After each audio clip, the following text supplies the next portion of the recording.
Samahan niyo ako mag-canvas ng mga ilaw at bathroom essentials. Nandito kami ngayon sa Old Home, Las Piñas. Para sa mga wall decor, nagre-range ito ng 1,000 plus above. Very aesthetic kasi yung bahay kapag merong mga wall outdoor lang. Ang dami rin choices ng mga chandeliers nila dito. This one perfecto para sa coffee area or sa dining area. Ito namang mga round shapes. Tingin ko mas okay ito sa mga ceiling ng bedrooms. Ang ganda na tong square na chandelier. Meron din silang mga chandeliers na may kasama ng fan. Medyo malaki yung branch nila dito sa Las Piñas ng All Homes, kaya ang dami yung choices na pagpipilian ng mga chandeliers dito. At this one, ang ganda perfect na perfecto para sa living room. And tricolors na siya.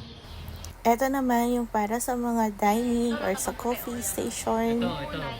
This one is white is 2,999. Warm lang yung ilaw. Karamihan dyan ay tricolors na.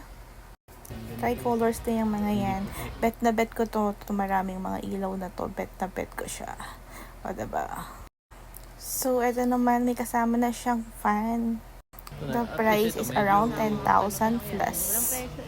Punta naman tayo sa bathroom, mga shower and heater. So, ito naka-sale sila sa Shark. 20% off. And take note guys, pre-installation na sila. Pupunta sila sa area ninyo. Pre-installation. Magbabayad lang kayo for transport ng technician. Ito naman yung mga lightings na para sa mga ceilings. Nagre-range lang siya ng 1,000 flats above. So, yun lang. Next naman ay Wilcon Tifo.